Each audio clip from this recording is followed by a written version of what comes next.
أعوذ بالله من الشيطان الرجيم بسم الله الرحمن الرحيم الحمد لله رب العالمين والصلاة والسلام على رسولنا محمد وعلى آله وصحبه أجمعين أما بعد. Today we continue our series about Lailahaillallah. We've seen why we start our lectures with Lailahaillallah. Then we tackled the first condition of Lailahaillallah, which is rejecting Tawheed.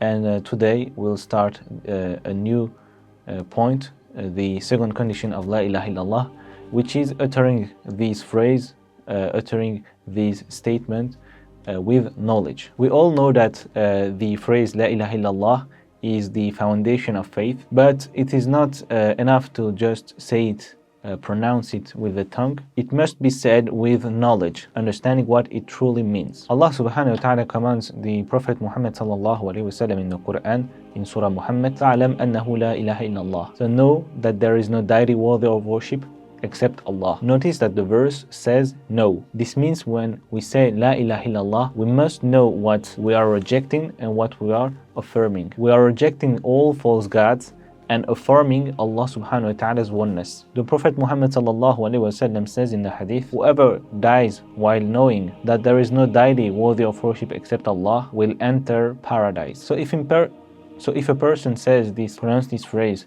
without knowing its meanings, it won't benefit them. Just like someone saying foreign words they don't understand, they have no real value, especially in matters of religion. Imagine a man who doesn't know Arabic and someone teaches him to say you are divorced. He says it to his wife thinking he's saying something else. If he didn't know the meaning of what he's saying, it has no legal effect. The same applies here. When we say La ilaha illallah, it's called Shahada, which means testimony. The Arabic root of the word Shahada has three meanings: to be present, to have knowledge, and to inform others. So when someone testified that there is no deity worthy of worship except Allah, they must do it knowingly. Just as no one accepts testimony without knowledge in court, our testimony to Allah must also be based on awareness. Allah subhanahu wa ta'ala says in Surah Al-Zuhruf, no one will have the right of intercession except those who bear witness to the truth knowingly. This means that only those who declare Tawheed with knowledge and certainty can benefit from intercession on the Day of Judgment. The second point is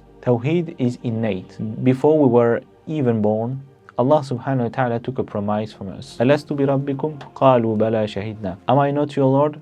And we responded, yes, we testify. This verse is known as the verse of the covenant. No one can claim ignorance on the Day of Judgment because this testimony is built in our nature, in our fitrah. Allah subhanahu wa ta'ala says, وَأَقِمْ وَجْهَكَ لِلدِّينِ حَنِيفًا فِطْرَةَ اللَّهِ الَّتِي فَطَرَ النَّاسَ عَلَيْهَا. So direct your face to other religion, the natural way of Allah upon which He created all people. Every person is born inclined toward Tawheed. We instinctively know that only the one who gives blessings deserves thanks and worship. Even the pagans believed Allah subhanahu wa ta'ala was the creator, yet they still worshipped others. Zayd ibn Amr before Islam used to say, Allah created the sheep, sent down rain, made grass grow, yet you slaughter it in the name of idols. He understood with his natural reasoning that worship must be directed solely to Allah. So why people turn away from the truth? Despite the Quran being available everywhere today, many people still turn away from Tawheed.